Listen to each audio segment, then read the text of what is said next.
Nos capítulos de estudo de hoje, no 41 ao 49, em geral, Isaías fala sobre a libertação do povo de Deus. O profeta fala de dois libertadores.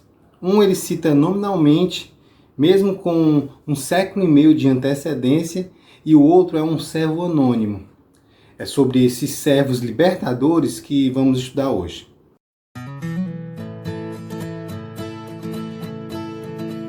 Olá, irmãos e irmãs, estamos aqui no canal Farol 7 mais uma vez. Eu sou Sami Paiva e o título da lição é Servir e Salvar. O texto em destaque a gente vai encontrar lá em Isaías 42, no verso 1, que fala assim: Eis aqui o meu servo, a quem sustenho, o meu escolhido em quem a minha alma se agrada.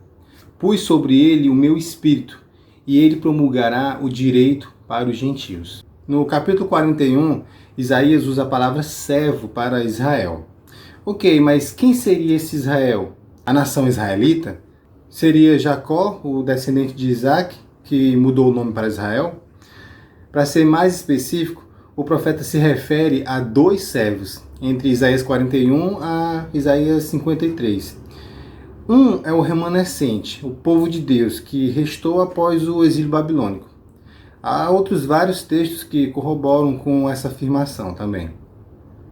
O outro servo, que é mencionado pela primeira vez em Isaías 42, no verso 1, fica misterioso até certo ponto, à medida que Isaías desenvolve seu profético raciocínio. Aos poucos esse servo vai sendo revelado, mas fica bem claro em Isaías 52, do verso 13 ao 53, no verso 12, onde diz que ele morre de modo sacrificial em favor dos pecadores. A função do servo coletivo, que, para ser bem exato, somos nós, o remanescente, é confiar no Deus verdadeiro, para ele nos salvar. Enquanto ao outro servo, eu não preciso nem dizer, né? Mas eu vou dar uma dica. Ele é perfeito e nunca falha. E é nesse servo perfeito e que nunca falha é que temos que confiar. Dependemos dele para a nossa salvação. Do mesmo jeito que uma planta depende do seu jardineiro para sobreviver.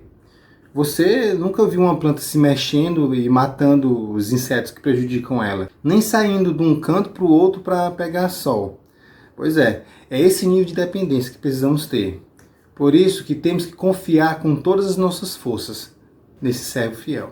Falando ainda do servo anônimo, quando lemos em Isaías 42, de 1 a 7, e comparamos com Mateus 12, de 15 a 21, fica notório que Jesus é esse servo anônimo, pois o ministério de Jesus cumpre o que foi profetizado em Isaías 42. Jesus é o escolhido amado de Deus, que possui seu Espírito e que anuncia o juízo aos gentios. Jesus, com o seu ensino e suas curas, libertou o povo da alienação de Deus e da escravidão dos demônios, causada pela opressão do inimigo. Em seguida, Jesus morreu para confirmar a nova aliança e obter justiça para o mundo ao expulsar o inimigo que usurpou a posição de príncipe desse mundo. O ministério de Isaías durou de 745 a.C. até 685 a.C., 60 anos. Nesse tempo, ele foi muito usado por Deus e fez várias profecias. Uma delas foi tão precisa que ele disse até o nome daquele que iria libertar o povo de Deus do exílio da Babilônia.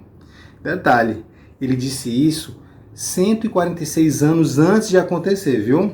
Gente, isso é muito tremendo.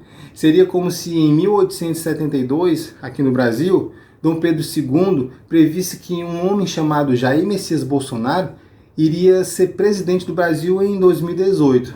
Você consegue captar essa precisão? Só Deus pode revelar o futuro desse jeito, porque ele é eterno e atemporal. Passado, presente e futuro acontecem ao mesmo tempo para ele.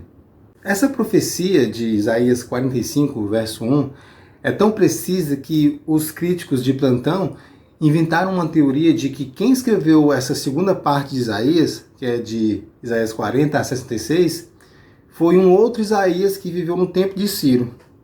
Tem outra teoria mais bizarra ainda, que diz até que ele viajou no tempo para o futuro.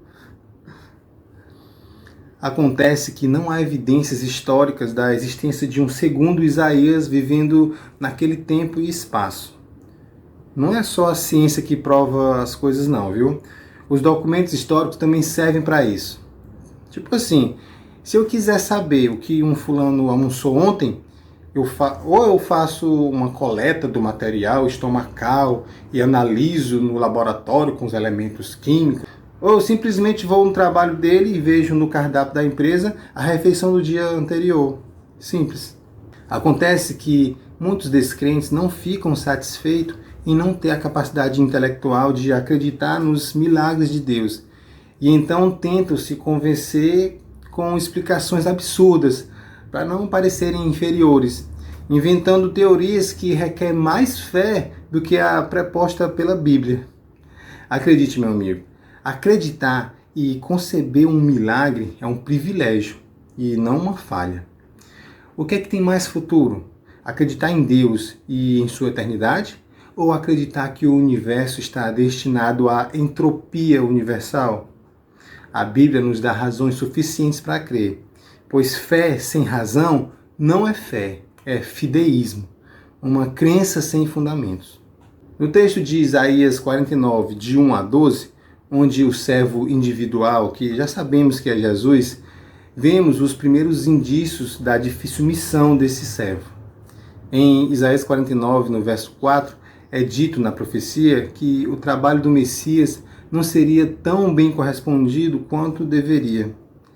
Em Daniel 9, no verso 26, diz que o ungido de Deus seria morto.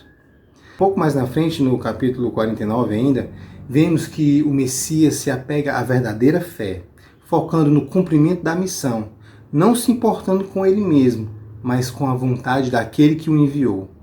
Isaías profetizou sobre um servo com uma natureza humana, testado como nós e que provou ser ele o autor e consumador da fé. Uma fé real e pessoal, que ainda pode dizer meu Deus quando nada mais parece valer a pena.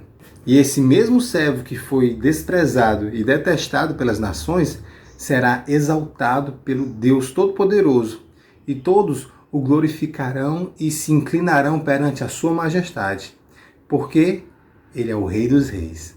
Amém?